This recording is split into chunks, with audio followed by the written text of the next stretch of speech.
The mindset of the 1%. Why calmness wins. Welcome. Take a moment to physically arrive in this space. Close your eyes. Feel the weight of your body pressing down into the mattress.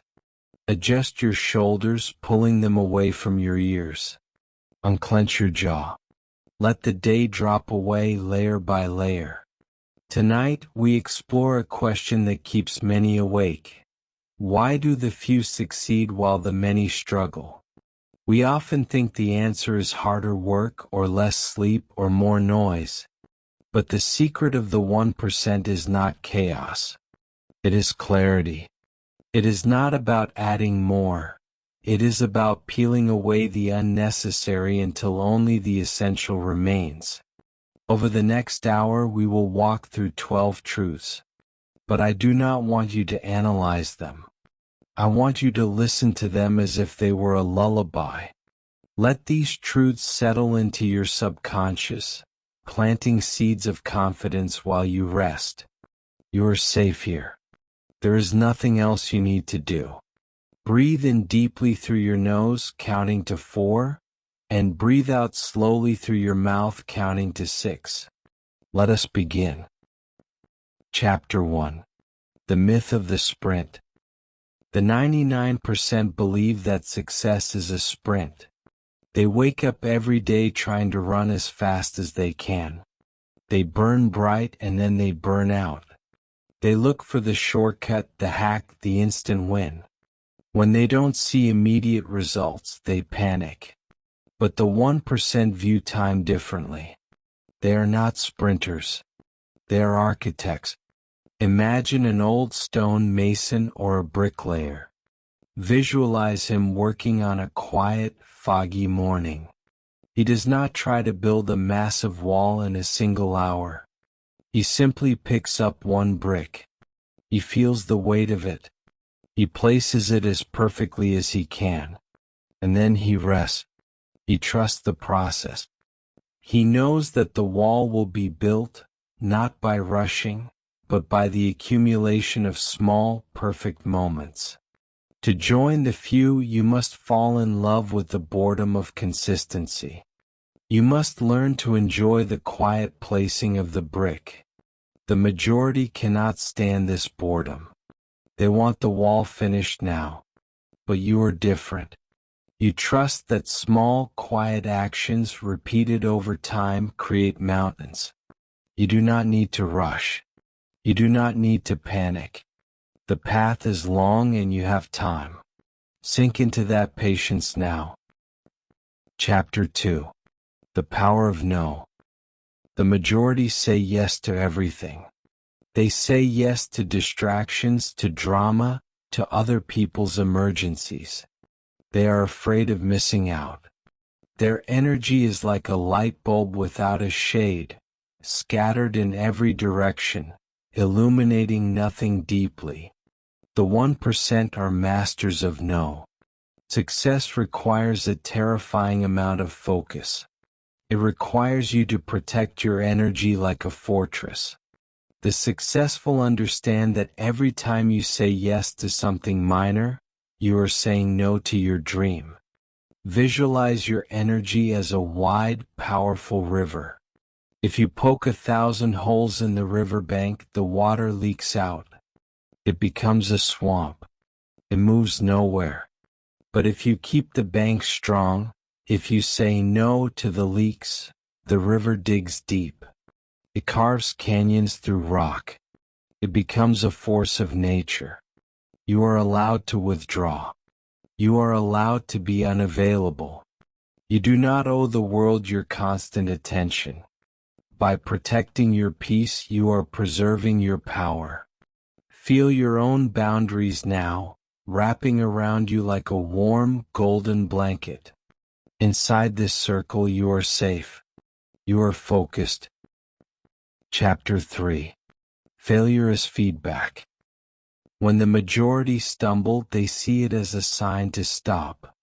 They take rejection personally. They think, I am not good enough. They let the shame of failure keep them awake at night, replaying the mistake over and over in their minds. The 1% see failure differently. They do not see it as a wall, they see it as data. Think of a scientist in a quiet, white laboratory. He is running an experiment. If the experiment fails, he does not cry. He does not quit science. He simply marks it down in a notebook. He thinks, that did not work. Interesting. And then he calmly tries the next combination. To succeed, you must detach your self-worth from your results. You are not your failures. You are the scientist observing them. When things go wrong, the 1% do not panic. They adjust. They pivot. They remain calm. Think of the mistakes you made today or this week. Visualize them written on a piece of paper. Now imagine crumpling that paper up and throwing it into a fire. Watch it burn. It is gone. It was just data. It has taught you what you needed to know. You can put it down now. You are free to rest. Chapter 4. The Quiet Mind. The modern world is addicted to noise. The 99% are terrified of silence. As soon as there is a gap, they fill it with a phone, a screen, a conversation, a podcast. They are reactive, bouncing like a pinball from one notification to the next. They have forgotten who they are beneath the noise. The 1% cultivate silence. They chase the quiet. They know that the best ideas do not come when the mind is screaming. The best ideas come in the shower, on a long walk in the woods, or in the twilight moments just before sleep. Wisdom whispers. It does not shout. The person who can sit in a room alone and be at peace is the most powerful person in the room. If you want to rise, you must lower the volume. You must be the eye of the storm. While the world spins frantically around you, you remain still, capable, grounded. Imagine you are sitting in the center of a vast, empty room. The walls are thick stone. The noise of the world is outside, muffled and distant. It cannot reach you here. In this silence, your mind can finally expand. Feel that stillness now. The world is noisy, but your mind is a sanctuary. Chapter 5. The Strategy of Rest. Finally, the most dangerous myth of all. The belief that you must work until you collapse. The majority view sleep as an inconvenience, a waste of time. They wear their exhaustion like a badge of honor. They think that sleeping less makes them more productive. The 1% view rest as a weapon. They know that a tired mind makes poor decisions. They know that burnout is the enemy of brilliance. To operate at the highest level, you must recover at the deepest level. Tonight, your sleep is not just shutting off. It is active maintenance. It is repair. It is the sharpening of the sword. By sleeping deeply tonight, you are doing the work. You are preparing for the victory of tomorrow. You are letting your subconscious solve the problems you could not solve while awake. So give yourself permission to let go. The work is done. The bricks are laid. The river is flowing. You are one of the few who understands the power of the pause.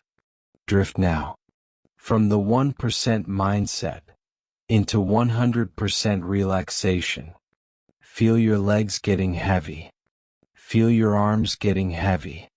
The day is over. Part 2. The Art of Detachment. Welcome back to the silence. You are drifting deeper now. In the first part of our journey, we learned to slow down. Now we must learn to let go.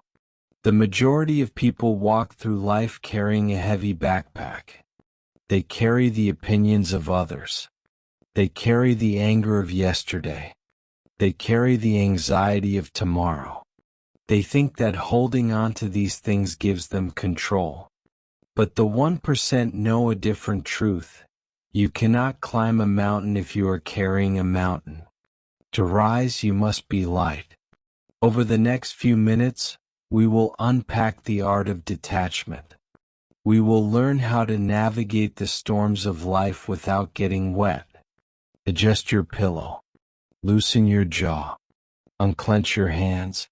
Imagine you are taking off that heavy backpack and setting it down by the door. You do not need it here. Let us lighten the load. Chapter 6. The Trap of Comparison. The 99% are trapped in a hall of mirrors. They look left, they look right. They measure their own worth by someone else's ruler. When they see someone ahead of them, they feel small and inadequate. When they see someone behind them, they feel a temporary false pride. Both are distractions. The 1% do not look sideways. They only look forward. Imagine a runner in a race. He is in his own lane. If he turns his head to see where his opponent is, he slows down. He loses his rhythm. He might even trip. True success is a lonely game. It is you versus you. It is you versus the person you were yesterday. That is the only comparison that matters. Think of a flower in a garden. The rose does not look at the lily and ask, "Why am I not white?" or "Why am I not taller?" The flower does not think of competing with the flower next to it. It just blooms. It follows its own nature. Release the need to be better than anyone else. Release the need to prove yourself.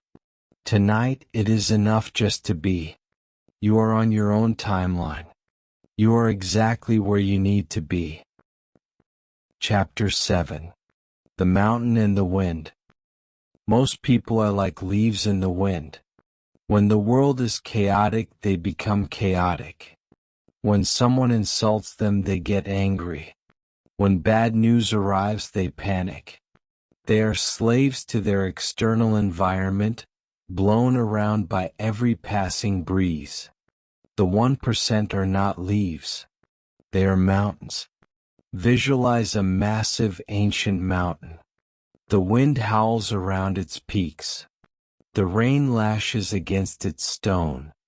The snow freezes its edges. But the mountain does not move.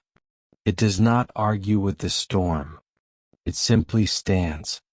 This is the power of emotional control. It is the ability to pause between the trigger and your reaction. When the chaos comes, visualize yourself as that mountain, rooted deep into the earth, unshakable. The storm is temporary. Your peace is permanent. You do not need to react to everything that happens around you. You can simply observe it, let it pass, and remain still. Chapter 8. The Invisible Season. We live in a world that demands instant fruit. We want the result immediately. If we don't see progress in a week, we think we have failed. We abandon our goals because the surface looks empty. But the 1% understand the law of the bamboo. When you plant Chinese bamboo, nothing happens for 5 years.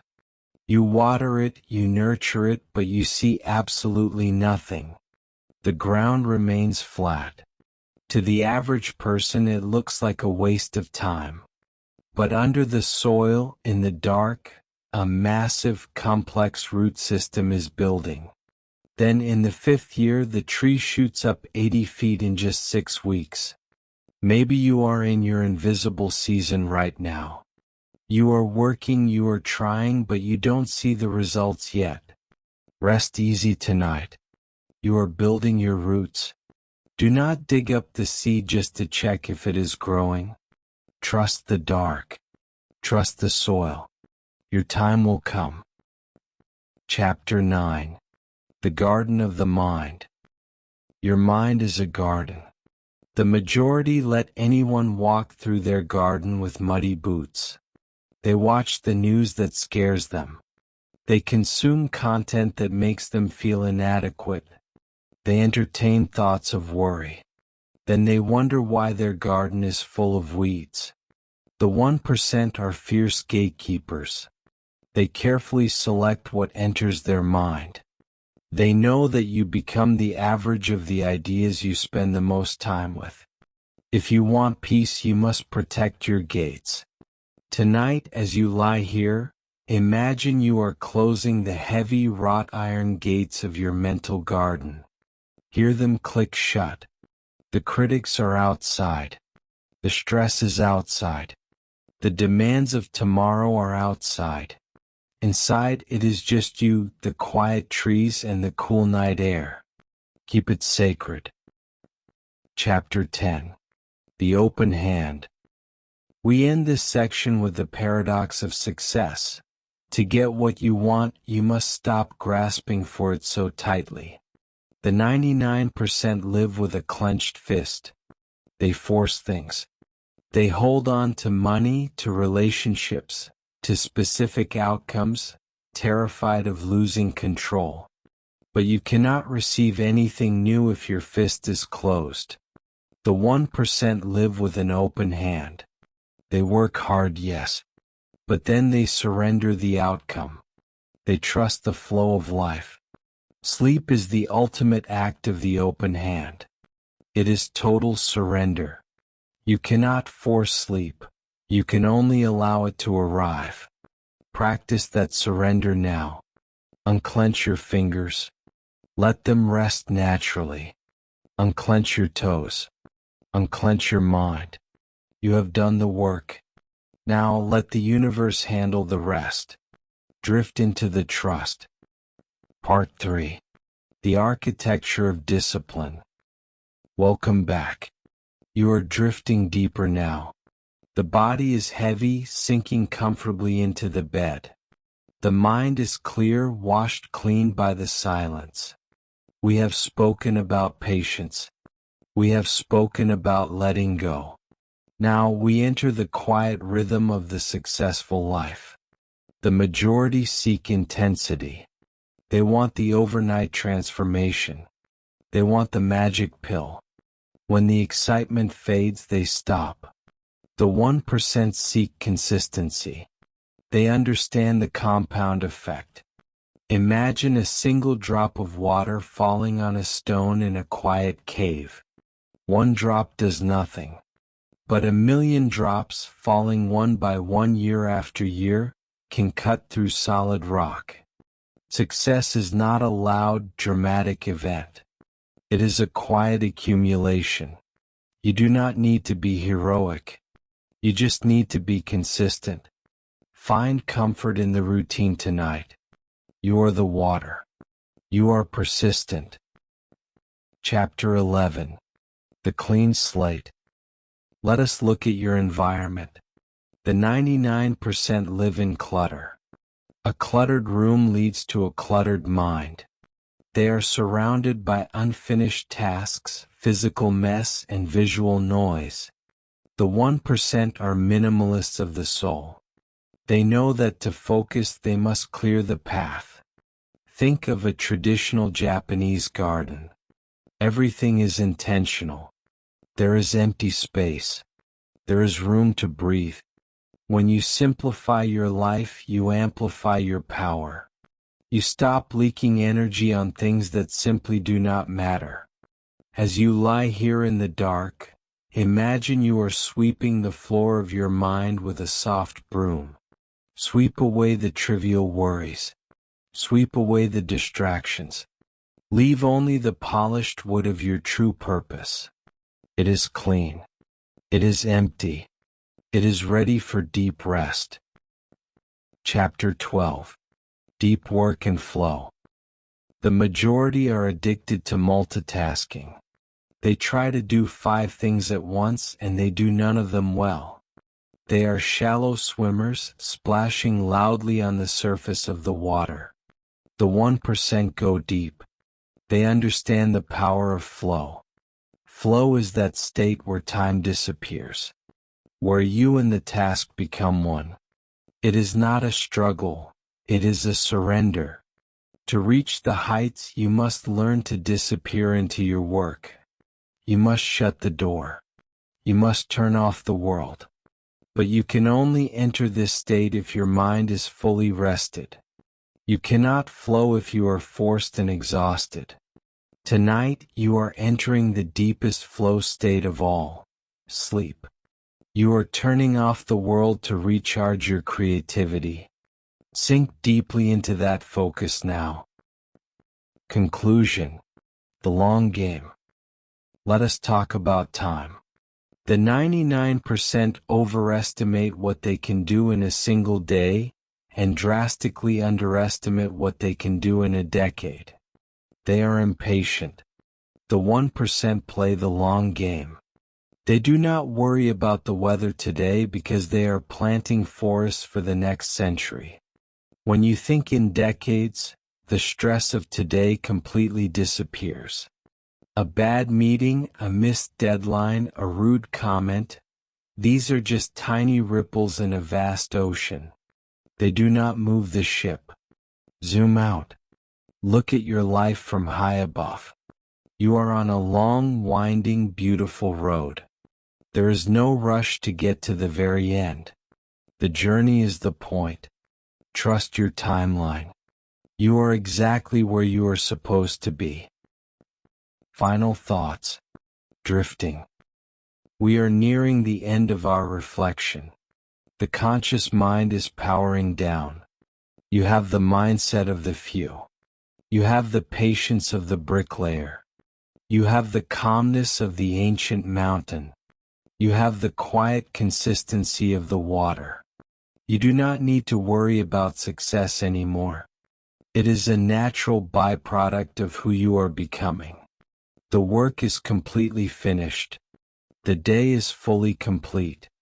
Now the only task remaining is to drift, to let the body repair, to let the mind wander into the velvet darkness. You are safe here. You are understood here. Sleep now.